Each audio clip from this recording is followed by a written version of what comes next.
Good afternoon, y'all. I'm back with another update on my home laboratory. Today's March 14th, so in honor of Pi 3.14, today we're going to be firing up the Raspberry Pi for the first time. I'm going to turn it on and boot it up for the first time ever, so I hope everything works out. It'll be exciting. This monitor suitcase looking thing I have here is a portable gaming system. It's a 15-inch 1080p screen with speakers designed to hook up to a PlayStation or Xbox. It's a nifty piece of luggage, and I paid $300 for it in 2012, but I don't game much on the PlayStation anymore, so I'm going to be reusing it for my Pi project. So we have the 15-inch monitor hooked up with an HDMI cable to the Raspberry Pi. We've got a keyboard, we've got a mouse, and we also have something else.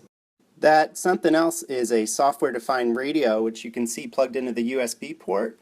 And if you follow the cable over here, you see we have our antenna, So today I'm going to do the ceremonial unveiling of the antenna, erecting that antenna for the first time, putting the flag up there.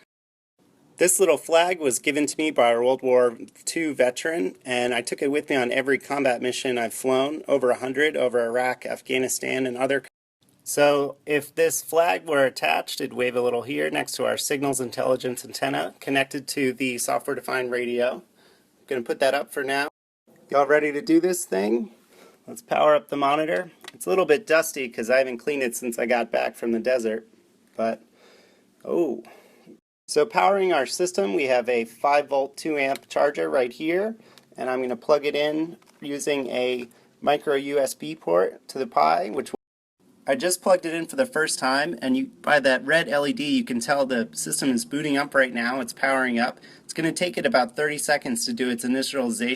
So we're having some issues with booting. This solid red LED means that there's an issue. And I figured out my memory card is too large and it's in the wrong format I'm using.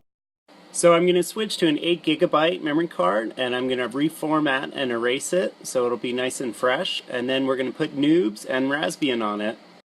Eventually I'm going to be using a 2 TB SpinPoint 2.5-inch hard drive for data storage. So I don't really need a huge SD card on the.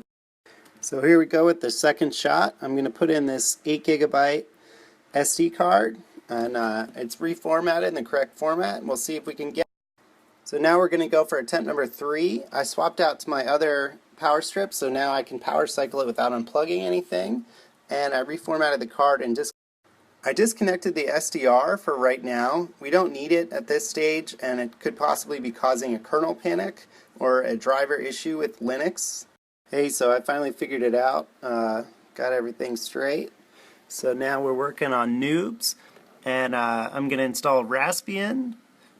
The mouse isn't working yet, so we need to navigate the screen using the keyboard arrow keys. The language is going to be British English because the Raspberry Pi was created in. Yeah, so English people kind of hate how everywhere on the internet it has English and then there's the flag of America because the British are proud of their language. So I swapped out to a different mouse, and now the mouse is working. So I guess the other one was drawing too much power for the system, or there was a driver. We're installing RasPi on the Raspberry Pi. It's a custom build of Debian Linux, which is a standard enterprise version of Linux. So the image of Noobs that I put on the card is only 1 GB. What it's going to do is decompress RasPi and take up about 3 GB. So there's different versions of the Raspberry Pi. About 4 of them have come out previous to this. This is the 5th one, but it's actually called the Raspberry Pi 3 Bravo. So it's a single board computer. This is the motherboard, and it has a system on a chip right there where the RAM and the CPU are part of the same stack of chip. So the system on a chip is based on an ARM version 8 dual-core reference design, and it operates at 1.2 GHz. It also includes 1 GB of memory, which is about double the previous version, the Raspberry 2. And so everything is integrated into that large black chip. The small black chip that you see here is the interface controller for your 4 USB ports and your Ethernet connection also. So the Raspberry Pi has an array of ports besides those I mentioned. There's a general input-output port, which is those pins you see on the right side. There's a camera. That white strip right there is where you could attach the camera if I wanted to. Then that's our power port, it's micro USB. Then we have the HDMI port. So in the left corner you see that red LED. There's actually about 5 different LEDs on here, and each LED means a different signal status message. I actually moved the LEDs from the previous version because in this version they added a ceramic Wi-Fi Bluetooth antenna. They're forced to move things around, but it's still case compatible with all the previous cases, so I could go buy an off-the-shelf case for my Raspberry Pi if I wanted to, and all the mounting points would still line up with this.